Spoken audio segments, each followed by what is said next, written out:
What up? Coming from Ocean Beach, San Francisco, California. Hey, everybody. I am just sitting in my car at the beach, the parking lot, Ocean Beach, and I'm watching this amazing search and rescue exercise occurring out in the ocean with the helicopter.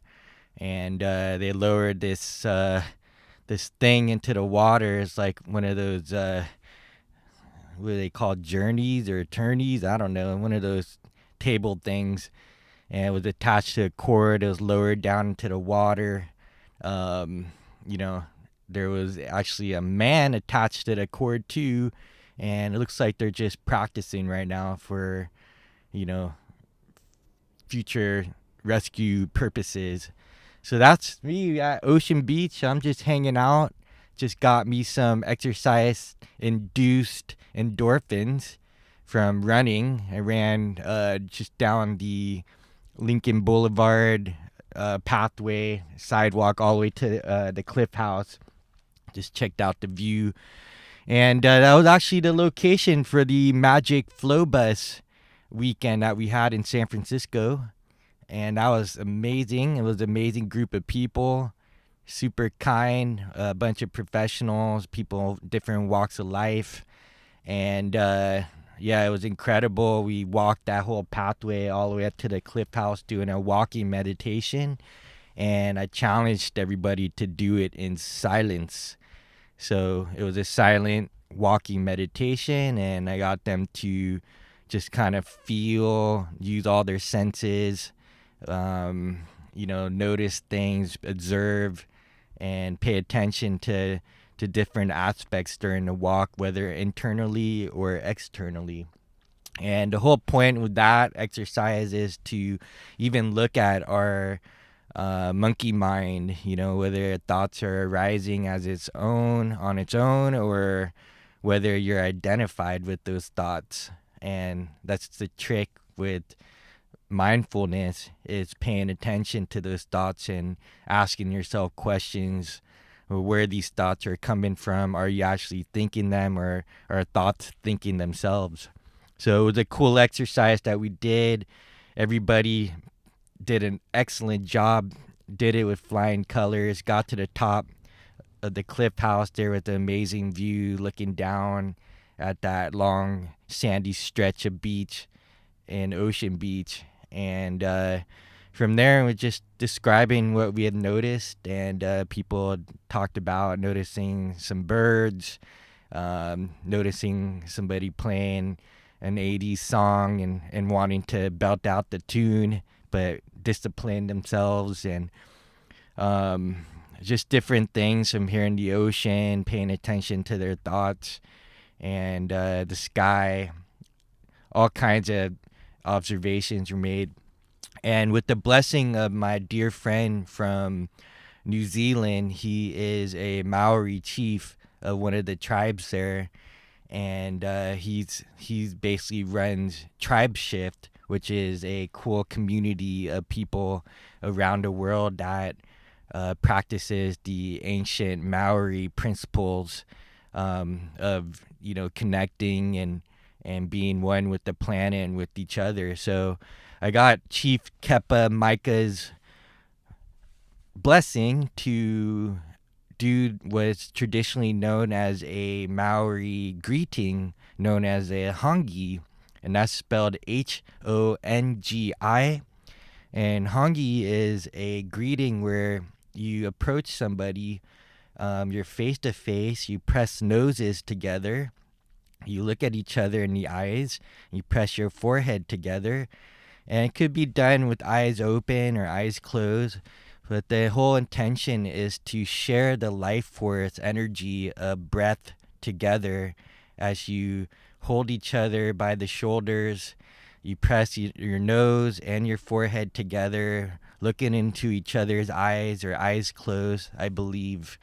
And you inhale and exhale at the same time, and really just feel each other's presence and give respect and honor to each other for the life that you share. And so we did that together as a group, and it was beautiful. It was a beautiful connection.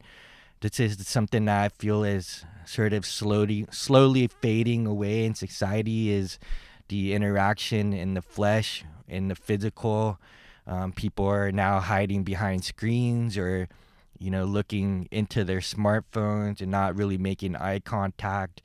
It's becoming too much of a PC, politically correct culture where people can't even express what they're feeling. And this is the whole point of Hangry and Horny, is to exercise these silly sort of primal things that we experience on a daily basis, whether it's our thoughts or the thoughts that are running through our minds, and some of the things that we noticed, but we basically have losing connection to each other on just the physical because of technology. And technology is awesome. I mean, this is why I'm able to speak to you right now. It's why I've been able to connect with many people around the planet through the internet, and also access information.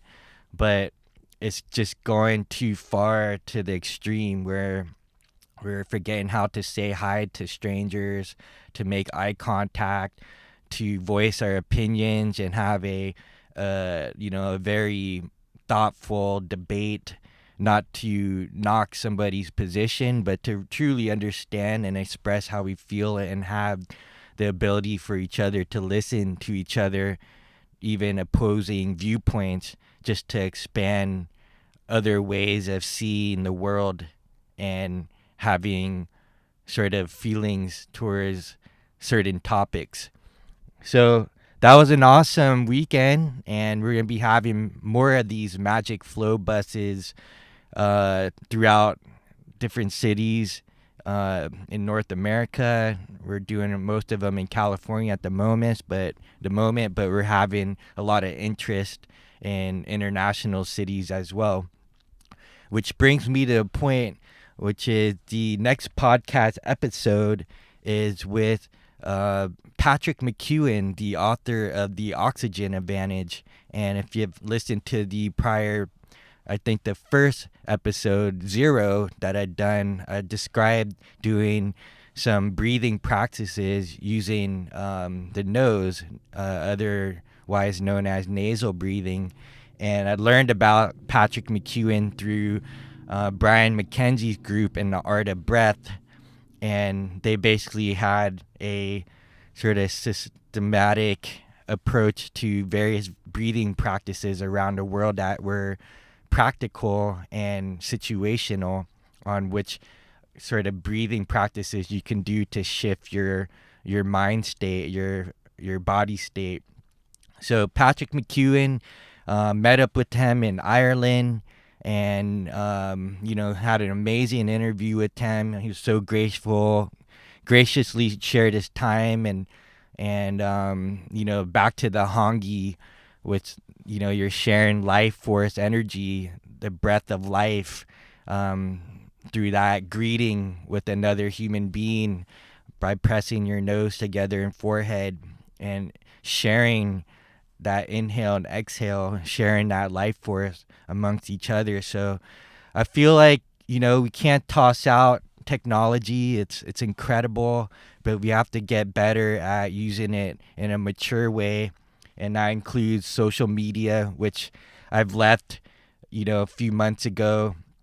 Did like a 30-day challenge where I didn't use social media, and it was an incredible feeling. It was a neat thing to not have that, what I've called the dopamine slot machine in our pockets, where you're just getting pinged all the time by notifications and buzzing vibrations, or those sounds similar to what happens in a casino in Vegas with slot machines. And they figured out a way to get people addicted to their own endogenous high, and endogenous meaning the chemicals that are released within the body that have a drug-like effect, depend on dosage. So like I said earlier, I did a exercise-induced endorphin protocol just by running.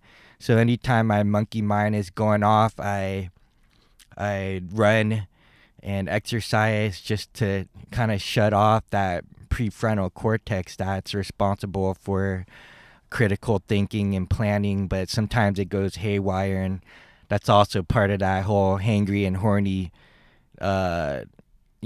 tongue-in-cheek thing that, I've been talking about on this podcast. So I've been all over the place, and I just want to go ahead and introduce you to Patrick McEwan. He's doing some groundbreaking scientific work with breathing. And without further ado, enjoy this episode with Mr. Patrick McEwan. Okay, and I'm gonna do 3 claps to do the.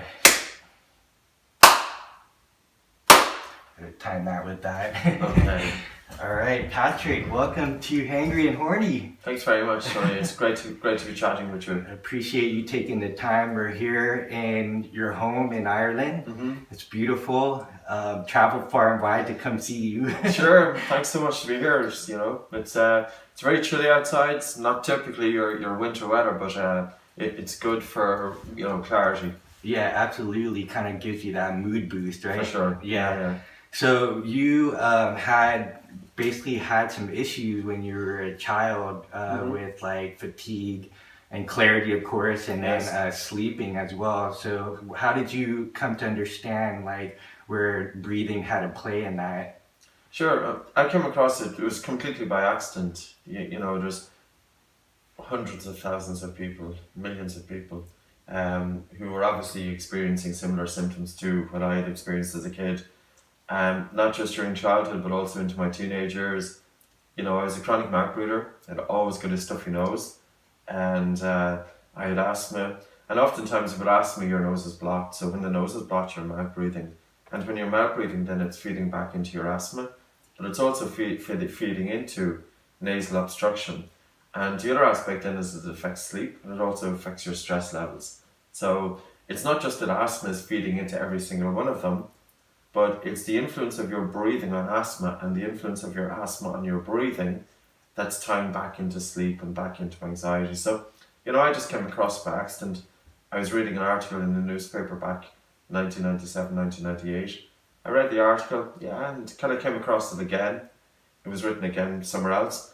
And I followed up with them because I was a chronic mouth breather, so I could identify, talking about the importance of nose breathing for helping to protect the lungs, because we often consider that our skin is the maximum area of the human body that's directly in contact with the atmosphere. Right. And the skin is 2 meters square if we were to measure it. Yeah. Whereas in actual fact, it's our lungs which are the maximum area of contact directly with the atmosphere, because every breath you take, you're taking in atmospheric air and you're taking it directly into the lungs. And if you were to open up the area of contact of the atmosphere to the lungs, it's about 75 to, it's between 50 and 100 meters squared. So say on average it's about 75 meters squared. So here we have an area of contact that's 30 times greater than the skin. Wow. And yet we don't think of protecting the lungs. And of course, the lungs they're a tremendous organ, their ability to breathe, whether it's 12, 14 breaths per minute, every hour, every day, during sleep, and it's going on for 80 plus years. Mm-hmm. And yet, we do a lot of things that there's false beliefs out there about breathing.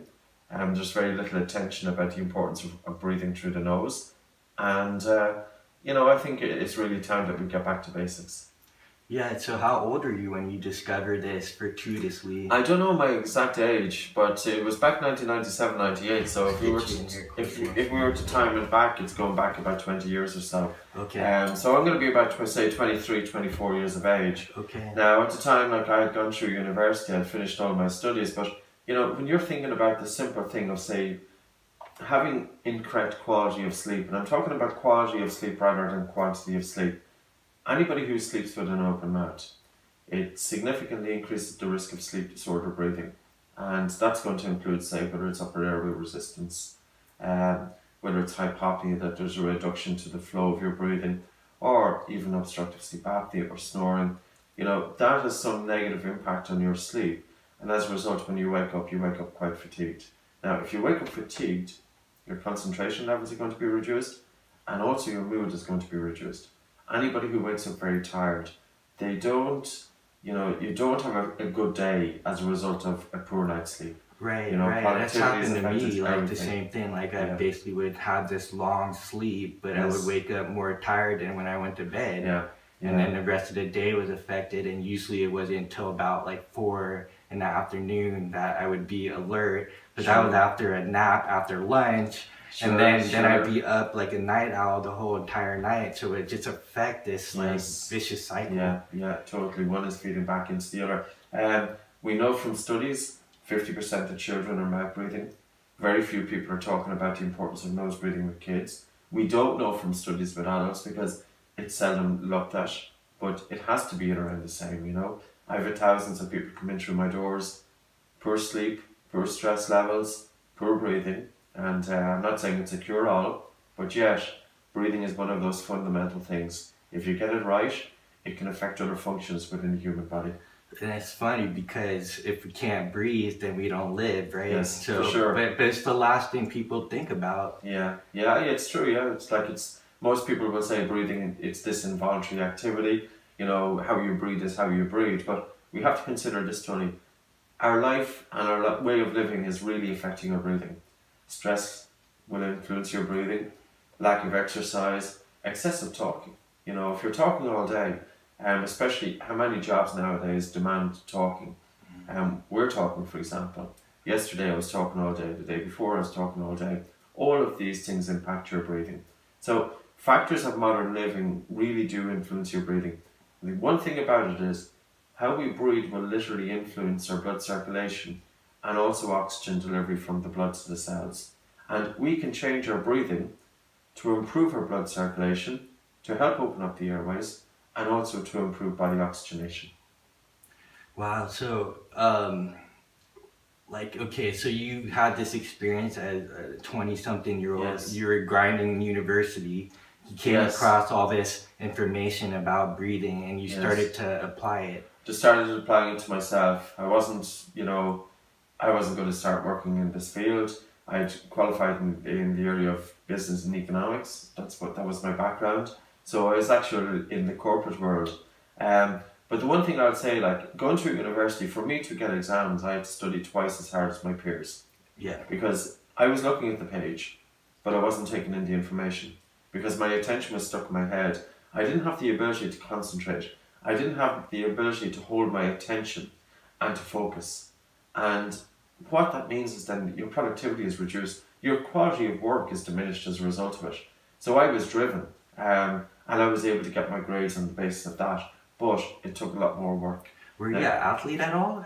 No, I wasn't an athlete. I wouldn't have been an athlete because my health pretty much from my childhood wouldn't have allowed me. Now I played a game called hurling.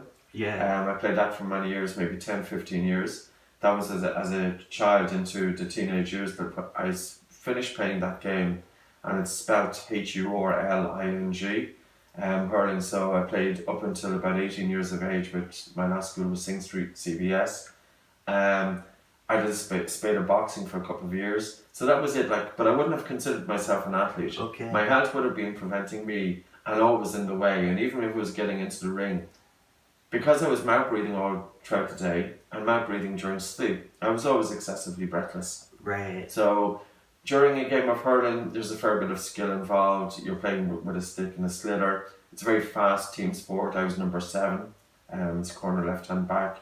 And I was probably able to get away with it with a certain amount of skill.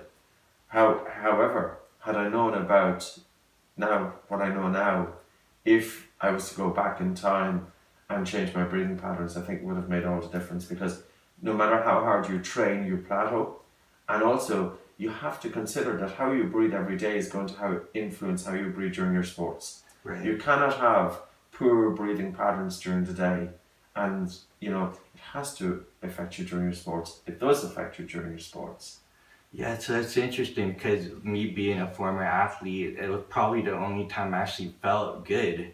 you know, Yes. because I was like Yeah. forced to breathe. But at the same time, I've had issues with the sinuses. So Sure. you have this cool thing about unblocking the nose, Yes. which Yeah. is really simple technique. Yes. And so before we get into that part, but like, how is it that kids all of a sudden this natural thing where you know most animals are breathing, is it correct, out of the nose, Yes. Yeah. except for like a couple maybe, but Yes.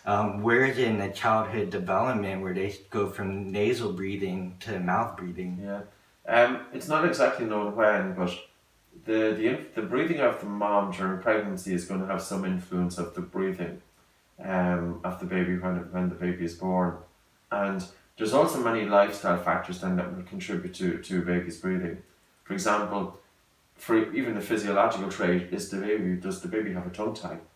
If the baby has a tongue tie where their tongue is tied a little bit to the floor of the mouth, there's a frenulum there, and if the frenulum is too short, the tongue is tied to the floor of the mouth. And as a result, then the baby doesn't adequately breastfeed. So breastfeeding isn't just for nutrition, but it's also for exercising the muscles of the face. So if you have a baby who breastfeeds for a period of time, they develop very good muscle tone.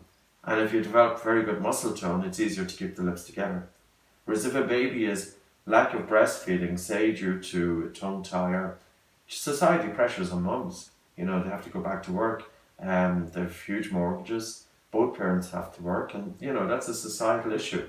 So society is often forced the mom to go back to work, so then the baby then doesn't get adequate breastfeeding, and also they're introduced to soft foods, and soft foods isn't going to exercise the jaws, whereas our ancestors were breastfeeding and eating hard foods, and that developed the jaws. So maybe that is one aspect of why there's a more common incidence of mouth breathing in children.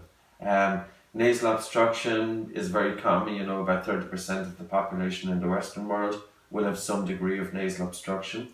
They may have it all the time. It could be perennial rhinitis, or it may be just hay fever. But even still, since 1923 it has been documented. You can open up your nose by holding your breath or by doing physical exercise. And all it is, like the nose is a wonderful organ. It's responsible, according to Dr. Morris Cottle, for about 30 different functions in the human body.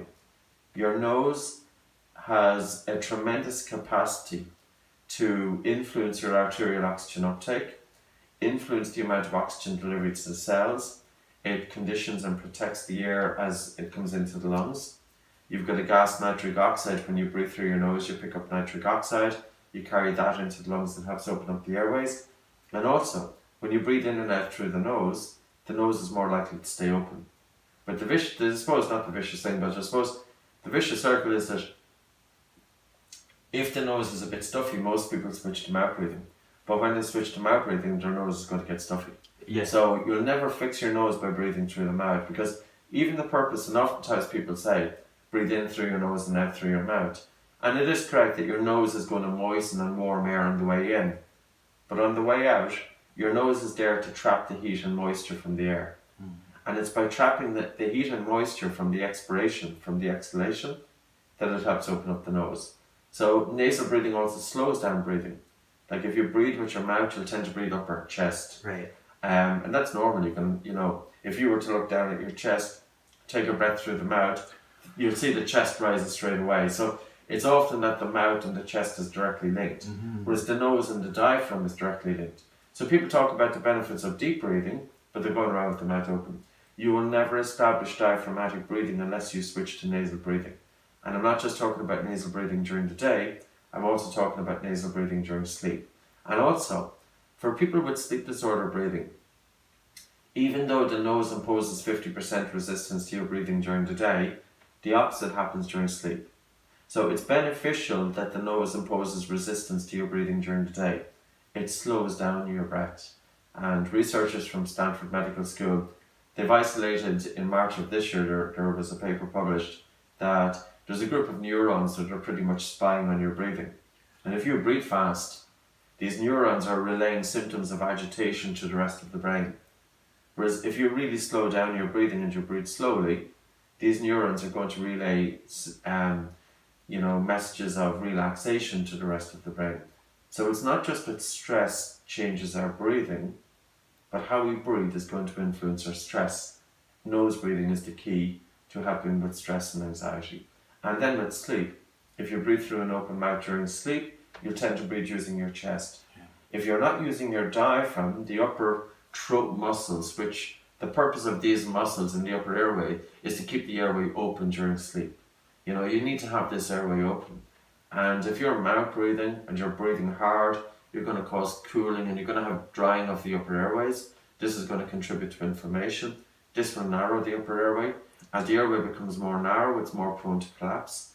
If you stop breathing during your sleep, the negative pressure then that's created, you know, as part of inspiration, like the harder you breathe, the greater the negative pressure that you create in the upper airways. And that's going to contribute to collapse.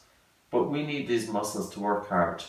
You'll get these muscles to work hard if you breathe using your diaphragm. If you breathe using the mouth and you're mainly using the upper chest, these muscles aren't going to work the way they should do. So the nose just naturally has a resistance because it's a smaller opening. Pretty much. And also there's turbinates located within it, you know, and the extent of the nasal cavity, if you put your tongue into the roof of the mouth, and if you drag your tongue along the roof of the mouth, all the way back until you feel the soft palate. So the roof of the mouth is the floor of the nose. Now most people think the nose is, they think it's this piece in the face. That's only about 25% of the volume. In actual fact, the volume is going back into the skull. So that's how important it is. And, you know, nature is not going to waste space. Nature is not going to take space from the brain to devote it to an organ unless it considers that organ to be very important. There's very few functions in the human body which are just there for the sake of it. And the nose, many people don't use it. They sleep with an open mouth, they do their simple daily physical exercise including walking with an open mouth, they have their mouth open when they're on their computer or whatever. It's not good. Yeah, you see it everywhere. It's really chronic. And so in society, so you have the kids developing from the womb to the moms to them not being able to suckle. And then, you know, you grow up with this chronic mouth breathing. And now you're exposed to what we're known as like inflammatory foods and all these things that congest, antibiotics. And so that's just compounding. It's like a perfect storm. Everything is feeding into it. And there's another aspect. 60% of the growth of the face is achieved by 4 years of age. And 90% of the growth of the face is achieved by the time the child is 12 years of age. So if you have a child open mouth breathing from say the age of 3 up until 10 or 11 years of age, the open mouth breathing will alter the craniofacial structure of the face. In other words, when the mouth is open, the face tends to sink downwards. We develop narrow jaws, and also the jaws are set back in the airways. And I've got some of the features from having my own mouth open. We need to keep the airway open. In order to develop a good airway, we need to have the lips together during rest, and we need to have the tongue resting in the roof of the mouth.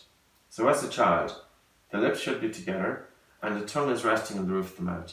And the top jaw, which is the maxilla, will form around the shape of the tongue. The tongue is U-shaped, and that's going to help form the maxilla. But also, the tongue is exerting a pressure to drive the face forward. So the lower part of the face should be forward, and if it's forward, it opens up the airway. Whereas my jaws are set back. Now, if your jaws are set back, or if you get extractions of teeth, for example, airway is reduced in size, and if airway is reduced in size, we're not going to be a good athlete and possibly have sleep problems for the rest of our life. Incredible. So what have you done being an adult? So you discovered this in your 20s. And obviously you can't change, or can you change? I mean, they say that once you develop the bones, it's set, but I've heard people actually getting like some sort of work done, having somebody put their hands in their mouth and like structurally doing. And I think it's very good to do that, especially during childhood, because the sutures haven't fused. But in terms of, you know, the jaws, what can you do? I think we're a little bit more limited with adulthood. Now, I feel that my jaws have come forward a little bit by just being conscious of keeping the tongue in the roof of the mouth and by having my lips together. I also then had some orthodontic work done. You see that I have brackets on. And I had orthodontic work done, and I had maxillary expansion, slow, gentle maxillary expansion. So I had my jaws widened by about 1.5 centimeters. Now, so that happened over the last 3-4 years. There's some really tremendous orthodontists that are aware of this problem. You know, you've got Dr. John Mew, who's based in the UK. He's probably the founding father of orthotropics, but functional orthodontistry. And then you've got Dr. Jim Bronson, who's in Washington, D.C. And you've got Dr. Bill Hang, who I go over to because he's looking after straightening the teeth and also, you know, ensuring that there's an adequate airway. So there's orthodontists who really know about airway, but then there's orthodontists who don't. So it's not just, and also we have to consider, when should children go to an orthodontist? If the child is waiting until they're 11 or 12 years of age, by then the face is pretty much grown. So yes, the orthodontist can straighten the teeth, but straight teeth don't make a good looking face. But a good looking face, if it has grown the way nature has intended it to grow, with the lips together and the tongue resting on the roof of the mouth, a good looking face will create straight teeth. And the other aspect is, if you have a mouth breathing kid, and pretty much all mouth breathing children will have crooked teeth. They have crooked teeth because they don't have their tongue in the roof of the mouth, and as a result the pressures exerted by the cheeks inwards and the lips inwards are creating a very V-shaped maxilla. So there's overcrowding of teeth, and the problem is not that the teeth are too big. The problem is that the jaw is too small. And the jaw is too small because it hasn't developed adequately. Dr. Kevin Boyd, he's a fascinating dentist he's a pediatric dentist from Chicago. And he's got a huge interest in anthropology. So he looks at skulls. And when I was at a talk there in Arkansas back last December, and we went out after the talk and we opened up a box and they had skulls in the box. And they're looking at skulls to measure the maxillary width. And these skulls were 800 years of age, but yet the development of the face back then was so much better than it is now. So something has happened very, very quickly. And if you look at Dr. Weston Price, he said that first generation children became mouth breathers after they switched from a traditional diet over to a processed diet. This is happening very, very quickly. And I really think the thing is, yes, of course, if you have your lips together and if you have your tongue in the roof of the mouth, it's more likely to create a beautiful looking face, but it's more likely to create a better functioning individual. Because if you have the mouth open and if you have a small airway, your sleep is going to be affected. And if your sleep is going to be affected, and if you do have an increased risk of obstructive sleep apnea, that's going to lead to lifelong health problems. Wow. So have you come across like anybody that actually like goes against the modern norm in terms of the face structure, and it goes into like epigenetics now because they maybe had that type of traditional environment before the industrial age? Yeah, like genetics are going to play a role, but environment is going to play a role as well. It's not that every child who has their mouth open who really see devastating consequences. You know, there's going to be a variance depending on genes. And some people we see have fared better than others. However, why take the chance? Right. You know, I think really what we need to do is, what is the most natural thing in the world is to nose breathe. You lift up any medical textbook. They'll talk about the functions of the nose. They'll talk about it heating or warming the incoming air, moistening the incoming air, filtering the incoming air from different particulate matter, protecting the lungs. But also, you know, if you go around with your mouth open, you've got a dry mouth, bacteria is more rampant, you're more prone to gum disease and dental cavities, inflammation of the upper airways, bad breath, for example. I think there's really enough evidence out there, and it just makes so much sense. First, do no harm.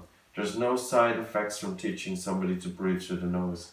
It's logical and it's common sense. I think we need to start doing it. I was at a talk, and it was organised by the AOMT back about a year ago. And, you know, we were having a discussion. It was attended by doctors. What did that stand for? So it's the Academy of Orofacial Myofunctional Therapy. And Mark Moore is the managing director of it. And their whole premise is to ensure that children have adequate oral functioning, you know, that they have correct swallow, lips together at rest, that they're properly using the muscles of the upper airways, basically the face and the upper airways, And by doing that, then that child will thrive. So anyway, at that conference, there was quite a lot of us there, different medical professions were there, and the talk came up about mouth breathing. And one professor of medicine that was in the audience, he started talking about, well, breathing is involuntary and we breathe the way we need to breathe. And he considered it that mouth breathing was the normal. And we need to change that. You know, we need to embrace it that doctors, orthodontists, pediatric dentists, and all of the healthcare professionals, that there's a huge drive to ensure correct breathing and breathing through the nose. If anybody goes and looks through the literature, yes, of course, you know, you'll never get something 100% in the literature, but the weight of evidence is showing nasal breathing is king, and we have to start getting it out there. So you went into Russia to learn this method, and so tell me more about that, like, and how was it Dr. Butenko? Yes. So the newspaper article that I read back in 1997, 98 was about the work of this Russian doctor, and part of his research was determining the ideal composition of oxygen for astronauts going up into space. So that was part of his research, and then as a young medical doctor, he was sitting beside sick patients' bedsides, observing the patients, and he said, the sicker they became, the harder they breathed. So he's saying, like, why are these people breathing harder when they get sicker? Because surely harder breathing, you're getting more oxygen. You should, on that basis, if you're breathing harder, you're getting more oxygen, it should be helping you. Yeah. But he was seeing a connection between sickness and hard breathing. So he wondered, was it the sickness that was causing the individuals to breathe harder? Or maybe was it the hard breathing that was feeding back into the sickness? So there was a feedback loop there. So he started practicing on it himself. I think he was about 26 years of age at the time. He had high blood pressure. His systolic over his diastolic was 220 over 110. Wow. So it was pretty high. And he started really slowing down his breath. And he found within a short time that his symptoms from the high blood pressure, his symptoms started to alleviate. So then he knew he was onto something. So he started looking at the research, and there were two researchers who had documented the effects of overbreathing, and one was called Christian Bohr, and another was Verigo, Werigo. Now Bohr in 1904 said that the partial pressure of carbon dioxide in the blood is very important, because in order for oxygen to be released from the red blood cells, you need carbon dioxide. If we're breathing hard, we get rid of CO2 from the lungs. We get rid of CO2 from the blood. We get rid of CO2 from the tissues and from the cells. And it's the loss of CO2, the reduced partial pressure of carbon dioxide, that causes a reduction in the amount of oxygen to be released from the red blood cells to the cells. And that was a huge discovery, the Bohr effect. The harder you breathe, the more you get rid of CO2, the loss of CO2 increases blood pH, and as a result, the bond between the red blood cells and oxygen strengthens. Now, we have to consider this. 2018, Yes. How many people believe that it's good to breathe hard? And how many people talk about increasing oxygen uptake in the blood, increasing blood oxygen saturation, and increasing oxygen delivery to the cells from breathing harder? But that's not the case. You breathe hard, it's not going to improve, or it doesn't increase the SpO2, the saturation of your hemoglobin with oxygen. It is true that if you breathe hard, you will increase a small amount of the amount of oxygen dissolved directly in the blood. However, if we were to look at how oxygen is carried in the blood, it's relatively insoluble. So there is a small amount of oxygen that is dissolved directly in the blood, PO, millimeter of mercury pressure. Most of oxygen is carried by hemoglobin. So hemoglobin carries 70 times more oxygen than what is dissolved directly in the blood. If you breathe hard, you don't increase the saturation of your hemoglobin with oxygen, and that's the main carrier of oxygen. You will increase by a small amount the amount of oxygen dissolved directly in the blood. But what else is the hard breathing doing? It's getting rid of CO2, and it's the loss of carbon dioxide that's causing the bond between the red blood cells and oxygen to strengthen. So the affinity of the hemoglobin for oxygen increases. And it's like this. I can measure your blood oxygen saturation. It's very easy to do. You put a little pulse oximeter, it's got a little infrared light, and it's able to detect if hemoglobin is saturated with oxygen or not. Most people we see have got good oxygen saturation. The issue is not the amount of oxygen in the blood. We need to get the oxygen from the blood to the cells, and we need carbon dioxide for that. And that's where the importance of CO2 comes in. This gas, carbon dioxide, has often been vilified as a waste gas. Bring in oxygen, get rid of carbon dioxide. But in order for oxygen transfer to take place from the lungs, from the blood, to the cells, we need CO2. Yeah, so it's a dance, a partner, yes. Right? And so, but we've been taught that you want to get O2 in, you want to breathe O2, keep breathing harder, breathe deeper. Yes. It just doesn't make sense. And intuitively, we know that light breathing is good. Because if you walk down the street and you see some guy and he's walking down the street and he's totally out of breath, he's breathing hard, you're going to say, well, at the very least, he's unfit. He's not just unfit. Look at how unhealthy people breathe. They breathe hard. Look at how very healthy people breathe. They breathe well. The rule of thumb during rest is you shouldn't see much breathing movement. You shouldn't hear the person breathe. Their breathing should be very regular. It should be through the nose, and it should be driven by the diaphragm. There should also be a natural pause after the exhale. But breathing is subject to change. Just as I developed very poor breathing habits, but the wonderful thing about the human body, we can change that. Whether it's neuroplasticity, that there's new neural pathways formed in the brain, and of course neuroplasticity is going to play some role with breathing. And there's also a biochemical aspect of it, resetting the body towards a higher tolerance of carbon dioxide, for example. So there's a number of factors going into it, but you can change your breathing pretty easy. It takes awareness, it takes practice, but look at the benefits. You can influence your blood circulation, you can influence your oxygen delivery, you can improve your health, and you can improve your sports performance. It's amazing because this adaptation happens so quickly. Yes. It doesn't take much, and also we go into the idea of being conscious breathers, right? We have the ability to be autonomic, but also we can be conscious at the same time, and we're probably the only animal that does that. That's true. It's the most wonderful thing to follow the breath. It's tremendous for quietening the mind, for example. And we also, in terms of, we use a breath hold time called Bolt score. So basically it involves taking a normal breath in, normal breath out. You pinch your nose to hold your breath, and you hold your breath until you feel the first involuntary movements of the breathing muscles. Now, if your Bolt score is less than 20 seconds, it's suggestive of breathing pattern disorders. And most recently there was a paper that was published in October of 2017. I think it's the International Journal of Sports Physical Therapy. And they looked at different ways of assessing breathing.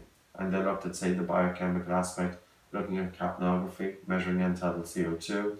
They looked at the high-low model, the biomechanical aspect of breathing. And they looked at breath hold time. They looked at various questionnaires, including Nijmegen. And they concluded that if your breath hold time is less than 25 seconds, and also if you answered positively to 4 questions from a functional movement screen, the 4 questions include: do you feel tense during the day? Do you yawn regularly, or do you notice yourself yawning during the day? Do you have cold hands and feet? Do you sleep with an open mouth? So if you score positively to those questions, and also if your breath hold time is less than 25 seconds, there's an 89% chance that you have breathing pattern disorders. Now, if an athlete has a breathing pattern disorder, they're tending to use their upper chest more. They're not getting an efficient gas exchange, and I'll talk about that in a second. But also, if you're using your upper chest, you're not using your diaphragm as effectively. But your diaphragm is there to provide stability to the spine. So your diaphragm is very important for balance. It's very important for movement, and it's very important for helping to reduce the risk of injury. So when we breathe through an open mouth, as any of your listeners or viewers can see, you'll tend to use the upper chest. So you're bringing more air into the upper parts of the lungs. But when we look at the human lungs, most blood concentration is in the lower lobes. So then there's a gas exchange. There's poor gas exchange taking place, poor ventilation, perfusion. So when we breathe through the nose, we automatically start taking the air deeper into the lungs. But also, when we breathe through the nose, we pick up nitric oxide. And as we carry nitric oxide into the lungs, nitric oxide redistributes the blood from the lower lobes to the upper. So that improves ventilation perfusion, and it's on that basis that it's estimated arterial oxygen uptake improves by 10 to 15% just by nose breathing. And I'd also say I say it to the teenagers coming in, I say, you're a mouth breather. I says, have you ever seen the consequences of mouth breathing? Put it into Google.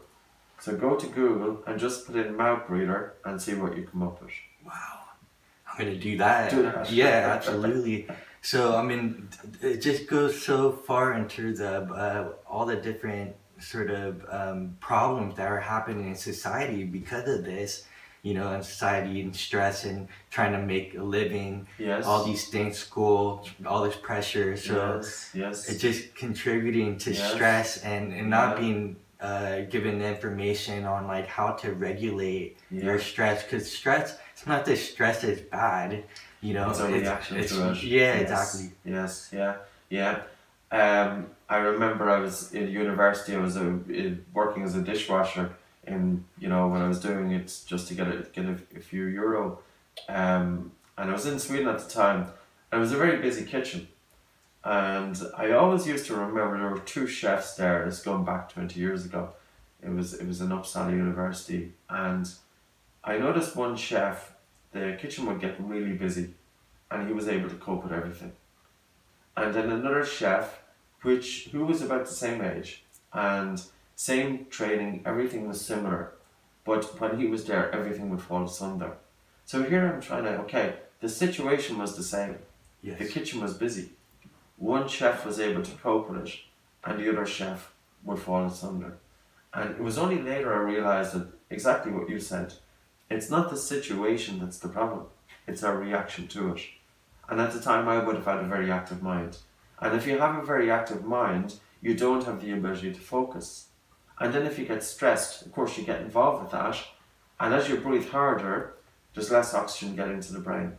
So the very time you need to have focus and clarity, you don't have it.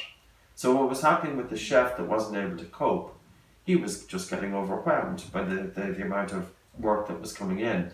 And he didn't have the capacity to concentrate on what he was doing, because all we can do is, we cannot multitask. That's a myth. Right. Multitasking is about putting a certain amount of attention and then bringing it on to side. It doesn't work. To properly execute a task, we need to have 100% of our attention on that.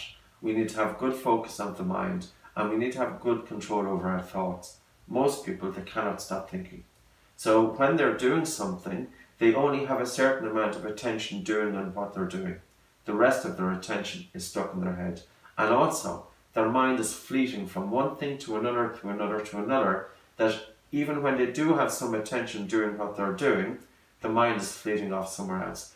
And I think social media is a huge part of this. Yeah. Because the social media, including Facebook, if I can mention brand names, or whatever is happening, or even just, emails, text messaging, they are a distraction. Distraction, one after the other, after the other, after the other.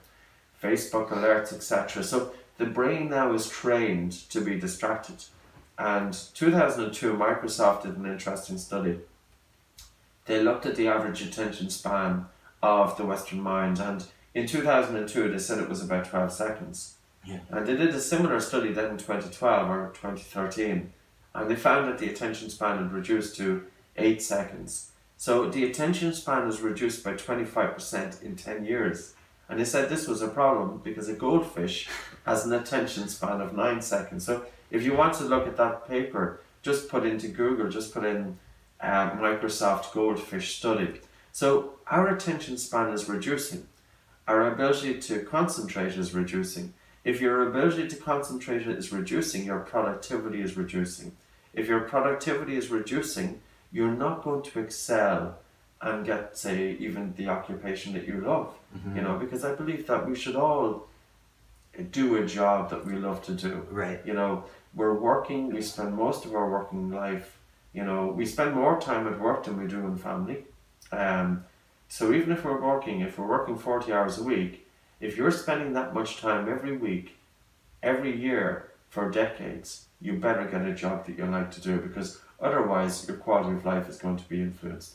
And it's coming back to, when I changed my breathing, it made a huge, tremendous aspect that I was felt more directed, and maybe I became more intuitive, because the conscious mind is quietening, that you're more open to reading the situation better, or to go with your gut feeling. And when I went with my gut feeling, and I went into this field, and I seem to have found a job that I love to do. It makes a difference. If I was to say one thing to my daughter, I'd say, listen, doesn't matter really what you work at. You need to get a job that you love to do. Of course, it has to be within the realm of expectations. That kind of way. Right. Like, it has to be real as well. But at the same time, if you love your job, you will excel at it. You'll be always interested in finding more. You won't be getting up on that Monday morning saying, oh my God, I hate my job, or the dreads of having to go into work. Being hungover after partying all weekend to escape from the week before. That's true. Yeah. Absolutely. Yeah. So there's that aspect of it as well. Yeah. That people are getting, if you see the amount of opiate use in the United States, and it's terrible.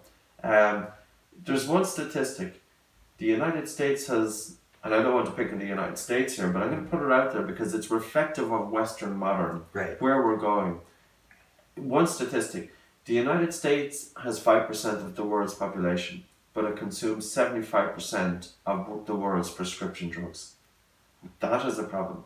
Wow. And I really think that, when we're talking about modernity, and when we're talking about progressing, is progression involving that we're under the remit of pharmaceutical intervention, or surely progression is that we have the tools and the capacity to take control of our own health and to do what we need to do, as opposed to be reliant on whether it's the prescription drug or whether it's the opiate.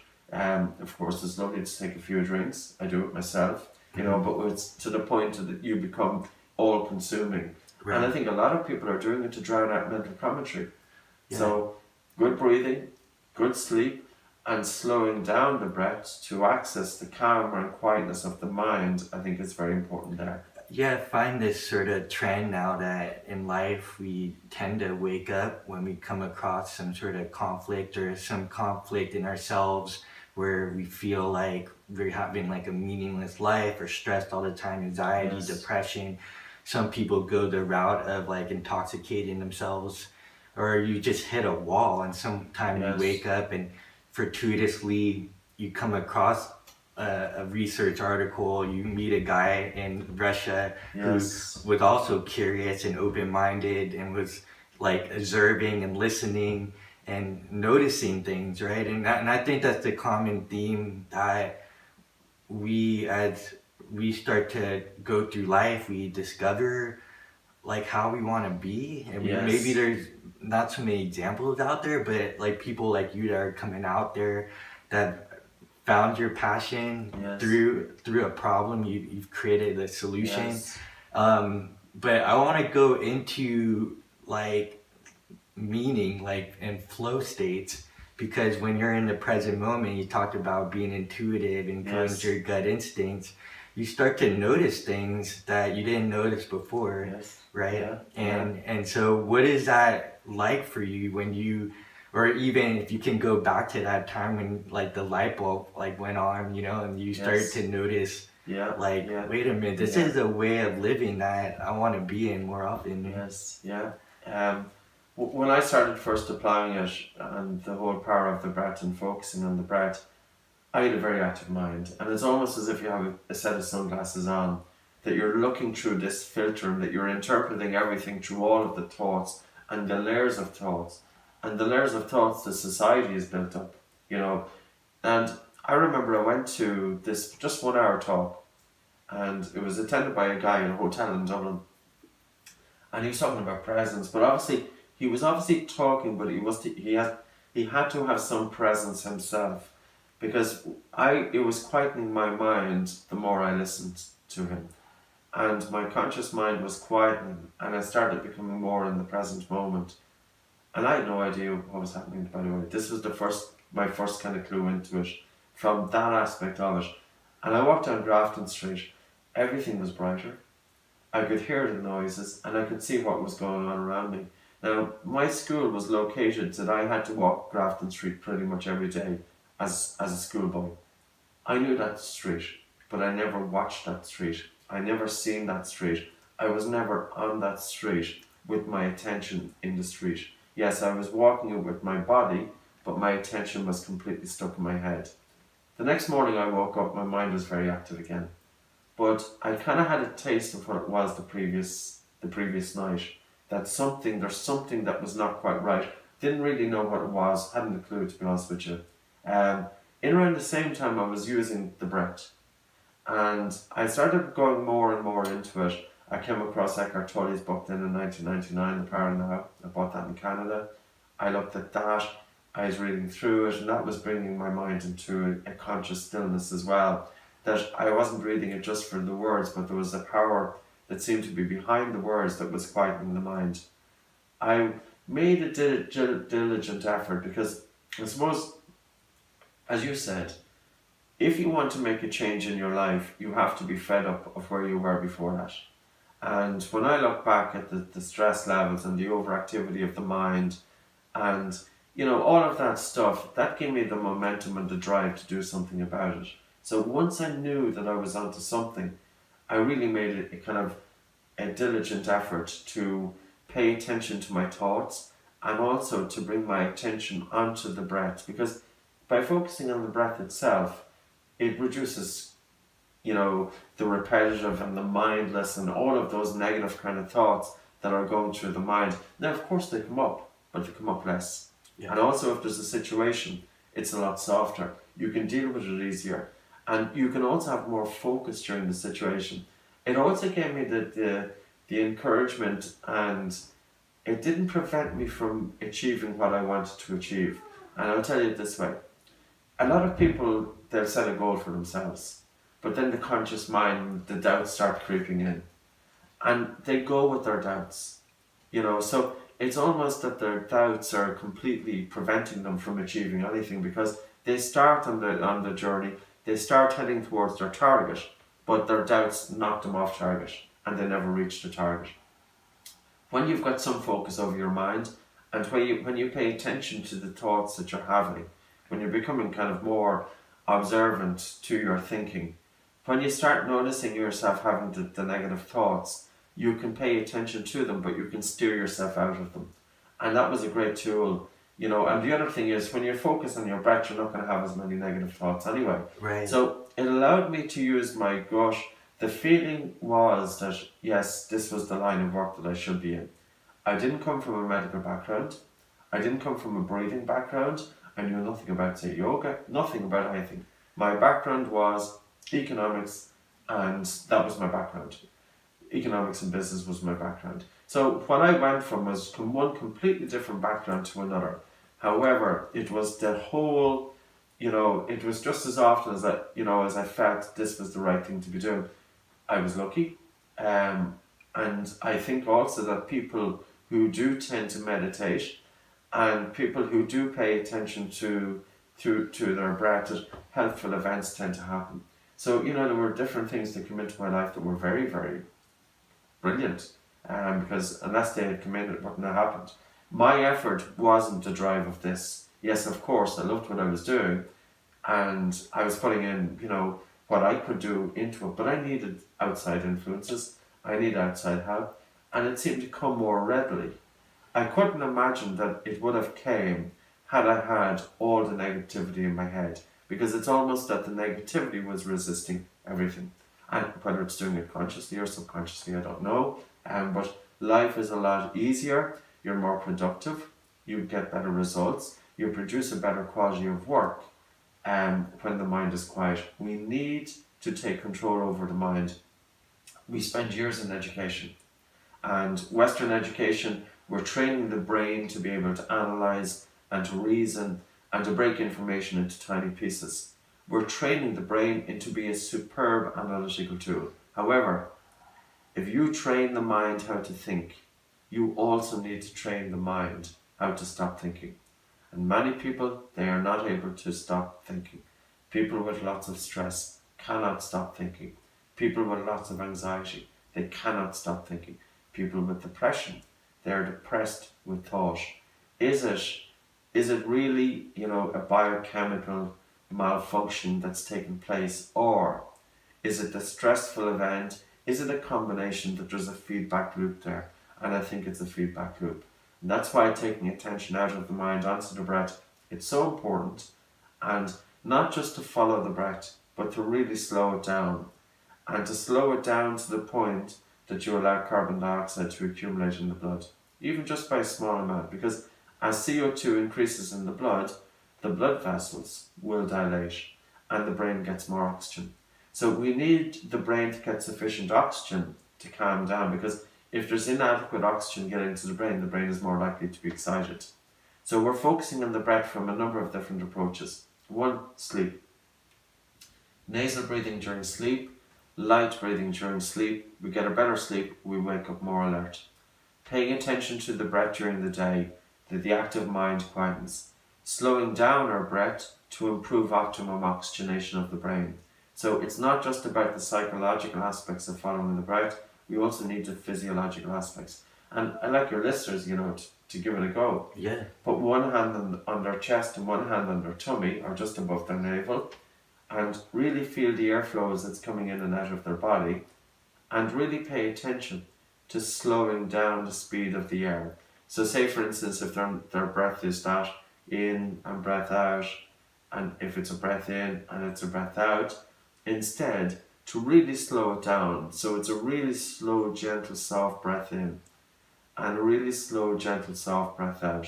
And it's to soften the breath so that you're taking about 30% less air into the lungs. Now, ironically, when you breathe less, you increase CO2, the blood vessels open up, and more oxygen gets released to the cells. So counterintuitive. Totally different. Yeah. It's totally different to the deep breath, totally different to the big breaths most people take. And the only way for you to determine if there's some truth in this, spend 5 minutes practicing it. So you're focusing on the breath, you're really slowing down the breath, you're really softening the breath. But you want to slow down and soften the breath to the point that you feel air hunger. Now, air hunger isn't signifying that oxygen levels have dropped, because the stimulus to breathe is not oxygen, unless you were at altitude. The stimulus to breathe is carbon dioxide. So when you're slowing down your breathing, and when you're feeling a need to breathe more, that's telling you that there's an increase of CO2 in the blood. The body is very sensitive to a buildup of CO2. For example, the CO2 in the lungs should be about 40 millimeter of mercury pressure. You also need to have, alveolar CO2 will determine arterial CO2. So the CO2 in the lungs is 40 millimeter of mercury pressure. The CO2 in the blood is going to be the same, the arterial blood. When you slow down your breathing and CO2 increases, if the CO2 increases by between 2 and 5 millimeter of mercury, it'll increase ventilation by 2. So the body is very sensitive to a buildup of CO2. Whereas in actual fact, we can halve our oxygen levels before that stimulates our breathing. So carbon dioxide is something that we have to play with. And it's really about softening the breath to allow CO2 to increase in the blood and to see what effect that has on your blood vessels and also of your state of mind. I like how you say play with it too. So Yes. I mean, that's what it comes down to, because you're Yes. talking all this science, and I can follow with you because I have that background. Sure. But really, in the end, people need to get that book or Yes. your videos and really practice and play Yes. with that to get the Yeah. experience, because it really happens so quickly. The adaptation Yeah. with my buddy Andrew Marr that introduced us. Sure. Yes. Even Brian McKenzie, Yes. this awareness of breath and the art of breath and the effects that it Yes. has on our consciousness and our Yes. state, Yes. but also physiologically, it's incredible how adapted the body becomes. And it's not Yes. like it takes going to the gym and working out, Yeah. it's really a simple, easy Yes. practice Yes. that's free, that Yes. everybody has access to. Yes. Yes. Yeah. Yeah, totally. You can change your body temperature within 3 to 5 minutes by really slowing down your breath. Or if you want to open up your nose, it's not suitable, say, for if the female is pregnant or somebody's got very high blood pressure. But if you wanted to open up your nose, take a normal breath into your nose, normal breath out your nose, pinch your nose with your fingers and walk about holding your breath. And continue walking as you hold your breath until you say feel a medium to strong air hunger. Then let go but breathe in through your nose. Wait a minute, do it again, and do that 5 or 6 times, your nose will start opening up. So when you hold your breath, your nose opens up. So when I said that if the female is pregnant, I meant not to do the breath holding. Or if somebody has high blood pressure, not to do the breath holding. But to do the reduced, gentle, soft, gentle, reduced breathing, it's suitable for everybody. We don't encourage it with somebody with first trimester pregnancy, but for the vast majority of people, it's completely safe because all you're doing is just gently softening the breath. You're gently softening the breath to change blood gases. I would say within 4 days, people will start noticing big improvement to sleep and in how they feel. And of course, it's relative to the practice of it. It's relative to how you put it into practice. But look at it this way. Anybody who's waking up with a dry mouth in the morning, they're not going to wake up with a good night's sleep. So let's start with that. We use it, for example, a paper tape across the lips. One tape which is really good is called lip seal tape. So that's lip seal tape. You can get it on the internet. There's tapes now available on the market where they're specifically designed for placing over the lips. So we were using different tapes over the years, but now producers are actually specific tapes there, and you'll find them there. Having the lips together during sleep, you're waking up really alert. If you've got really poor nasal patency, you could use a device called, say, mute snoring, or during sports it might be something like the turbine. It's something just to open up the nose. So most people... Like the breathe right. Breathe right's the same principle. Okay. So they're based on the Cottle maneuver, just dilating the nasal passages. So if, for instance, somebody says, well, I'll never be able to wear a tape in my mouth at night because I'm going to feel too suffocated, or I have a really badly deviated septum. Well, I'd say, first of all, start breathing through your nose during the day, because the more you start using your nose, the more your nose will start working for you. Do the nose unblocking exercise. It'll take you 5 minutes, it opens up the nose. After the nose unblocking exercise, practice softening your breath. And soften the breath so that the body and the brain develops new habits of breathing. Right. As opposed to breathing hard during rest, you're breathing softer. You'll know you're making progress based on 3 things. One is your Bolt score. And you'll see the Bolt score pretty much, we spoke about it a while ago. Yes. Your Bolt score improves. If your Bolt score improves by 5 seconds, you feel better. The second aspect is, of course, you feel better. And the third aspect is that your breathing is lighter. If your breathing is lighter during the day, your breathing is lighter going to be during sleep. You've less snoring, less obstructive sleep apnea, but also your breathing is lighter during physical exercise. Lighter breathing during physical exercise is less breathlessness. And how many times, or what imposes the limits during physical exercise? It's often the breath. Yes. It's your breathing that sets the limits of exertion, but you can train your breathing. Physical exercise doesn't normally train your breathing, except swimming. Mm-hmm. But if you train your breathing, you can influence your physical exercise. Yeah, so Patrick, I love that you're given these sort of signal that people can pay attention to see if they're making some adaptations. Sure. Can you talk quickly about people falling off the wagon? So Yes. They're gonna start this, but it's a long game, right? Yes, of course. I've been guilty of trying to get an overzealous with enthusiasm and Yes. doing it for 6 weeks. And then something happens in life and I completely forget, but it keeps a reminder every time I hit that wall or my monkey mind's going nuts. Sure. I'm okay, Yes. get back to breath. And it's Yes. it is like training a muscle, Yes. right? It's like anything else, we eat food every day and we eat food to survive. Well, focusing on the breath is going to be food for the mind. Yeah. I can identify with people, say, who have anxiety and who have stress, in that their mind can be very active. And when they start focusing on their breath, it can be very frustrating because they expect the mind to quieten, or at least they expect to see some results pretty quickly. The whole emphasis of this is not to do it for results. The whole emphasis, the goal is in the doing. So anytime you pay attention to your breath, even if it's for 3 or 4 seconds, it's 3 or 4 seconds that you've had attention on the breath, which otherwise would have been stuck in your head. We have to get out of our heads. You cannot live life by being stuck in your head. We spend most of our time stuck in our head. We don't see what's going on around us. We don't hear what's going on around us. We're partially awake. We're just enough awake that we don't drive into something. And that sometimes will happen. Or we don't bump into something. But our attention isn't living life. We're here on earth to live life. You can only live life if you have your attention in life, in the present moment, using your sight or your sound or your feeling, your taste, your smell. We communicate with life through the five senses. If you're stuck in your head, you're not communicating with life through the five senses. A simple thing could be even just going down to a coffee shop. Most people go down to the coffee shop, they get a cup of coffee, they taste the first sip. They don't even taste the rest of the cup because their attention has gone into their head. Right. Or they're talking to somebody and they're not even listening to the person because their attention is stuck in their head, constantly analysing what is the next thing that I'm going to say. Mm-hmm. And you know what?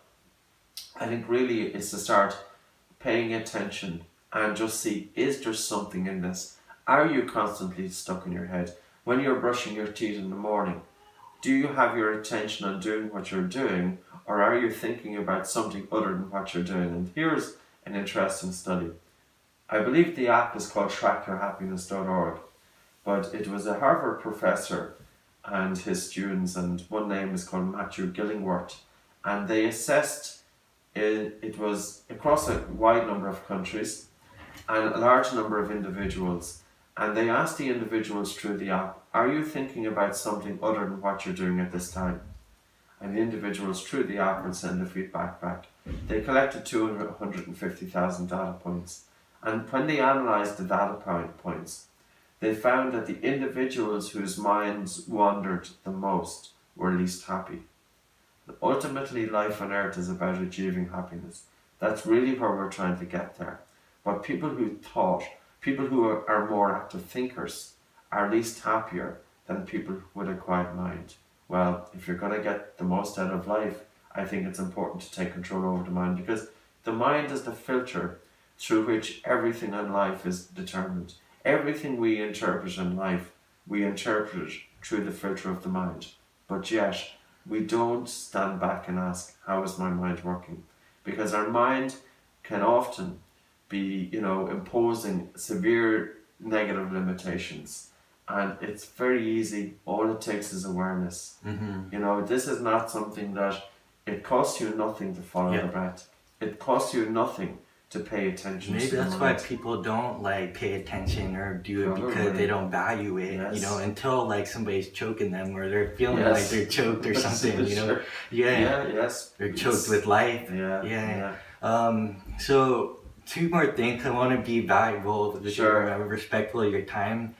This makes me think about Star Wars. Okay. So the analogy with the light and the dark, in the Okay. mind, and Yes. it's just constantly fighting each other, and getting to that point of controlling the mind, so that you're getting more into a balance of the force. Yes. Because I think that these thoughts, maybe they're primal or something. Who knows? There's just a momentum of when you start meditating, you start to notice this is just happening on its own. Yes. And it's just that point where you identify with when it's happening. It's when you get stressed out. Yes. But getting control of it is being balanced and being able to observe it, to be in control of the physiology. Yes. That's been my experience. So what's interesting, we talked about people being chronically stressed because maybe they don't like the job that they do or the life that they live. Yes. But now you're getting this message out there,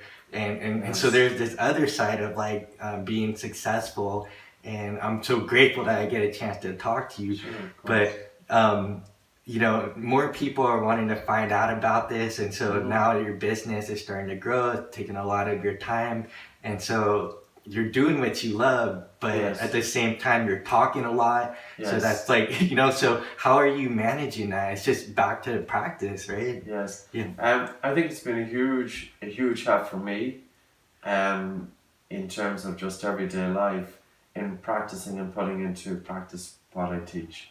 Now, there's a number of aspects to it. There were times that I used to formally meditate. There were times that, I would religiously set time aside. And I started to notice that I need to be able to have the same lifestyle as the people that I'm teaching. Because people are busy. And the best way to bring this into your way of life, that I would bring it into my way of life, if I'm talking, I will have some attention on my breath, especially talking to a group. Prior to a talk, I would spend time out to quieten the mind. During the talk, I would keep bringing my attention into the present moment. And I often feel that it imparts a better quality to the talk, and you bring the people that is listening to you into stillness, because we must be communicating in some way. If my mind is active, I'm not going to be just polluting my own space, but I'm going to be polluting the space of the people around me. And the more you focus on your mind in your everyday life, the more you focus on your breath in your everyday life, the more the natural that the brain automatically will adjust to that. So you'll start to notice that it's easier to control the mind, that the gaps between thoughts increase, my concentration then improves. You tend to know what you want to put the emphasis on. When I get up, I will have a to-do list that's pretty long, but if you have the clarity, you'll say, okay, well, here's a few things here. These are priority, we'll get them out of the way. You see that I have a treadmill desk. I can do physical exercise when I'm on the laptop, and this is just a recent thing. Before, we would be sitting down, and I was feeling like it just doesn't make sense. It's not normal for the human being to be sitting down for 8 hours a day. It's not normal, but society has driven us that way. So you can have a stand-up desk. You can bring these things into your existing routine without completely disrupting it, because a lot of people, I suppose, they're fearful of embracing a new thing because it's going to take up time. Right. They don't have the time. Bring it into your everyday life. You carry your breath with you. You can be focusing on your breathing. You're waiting for somebody. 2-3 minutes, focus on your breath. You're washing your hands, focus on your breath. You're brushing your teeth, focus on your breath. And just everyday life, and the more you do it, the more it becomes part of you. It's more integrated with life versus being separated as a separate practice, yes. right? Yes. And work level, your stress levels are better, your concentration is better, new ideas come into mind, and your quality of work is better. Like, I could not do what I am doing unless, and I don't know how some people do it. I don't know how they can manage to live an apparently, reasonably happy life unless they focus on the breath. I think it's a huge thing for people to embrace. Can we end with sort of like a meaningful life, or like finding synchronicity in your life? Because you had kind of talked about that earlier, about finally accidentally stumbling into this area of work that you're in and been doing. So what is that like? Like, what is flow for you? Like, how is that, how do you see that in your life? How does that come about? Sure. We have an intelligence in the human body. We have such an intelligence. The functions of the human body are conducting themselves. They're happening by themselves without us having to consciously think about it. We have to tap into that intelligence. There's an intelligence in nature that everything is happening in nature. The animals in the field, the tree is growing the way nature has intended to go. Nothing is happening with effort. It's happening effortlessly. Yes, there's periods of time in the animal kingdom that, one animal may sacrifice another, but that's part of the cycle of nature. And even for the animal that has been the prey or been the victim, that has been very short-lived. No animals and nature is struggling long-term. Only the human man, the human being, seems to struggle. And the animal who is struggling is because of the result of the human being. Yeah. I think the human being I think we have to start realizing the intelligence that's operating around us and the intelligence that's operating within us, and to tap into that, because we often consider that the intelligence of the individual is primarily the mind. The mind is only a small part of that intelligence. And this will give us the comfort to know that, and whether it's, of course, there's going to be some spiritual aspect to it, but the comfort to know that life conducts its business in a very synchronized, orderly, and tremendously intelligent way, and we're part of it. And it's going to help us too, but we have to be open to it, and we have to get out of our head. So flow for me is a state of stillness where I feel at one with what I'm doing. I don't want to give you some sort of definition, but With your own experience, without any kind of religious overtones, or because I think those are stories as well. Let's get back to being in this world. Yes. Because I've had these experiences, psychedelic experiences, but the answer always comes back is, are you growing corn? What are you doing while you're in this body, in this dimension? We don't know anything else, so so I really appreciate, like, you don't want to give a definition to it, but at the same time, like, how is it for you in your experience? It's the happiness. The one thing that I always wanted, I never want stress over finances. I also wanted to apply myself the best that I can apply myself. Within, and it doesn't matter what sort of occupation, what you do in life, whether it's looking after your family, whatever, it doesn't matter. It's the ability to feel comfortable that you're making a positive impact on this world. That when you pass on, that the world will be in a better place as a result of you being here. And I think if we could all do that, the world would be a nicer place. Absolutely. Well, thank you so much for that, Patrick.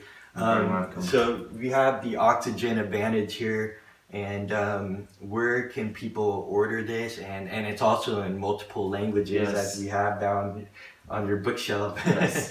The book itself is available in many bookstores. It's of course available online. We also have our websites and YouTube channels, Oxygen Advantage, with a lot of different information, different videos. Some of the exercise that I've spoken about, I did a TEDx talk. That will include some of the exercise. So people could start just by looking at the exercise. The information, of course, in the book. We put everything into the book.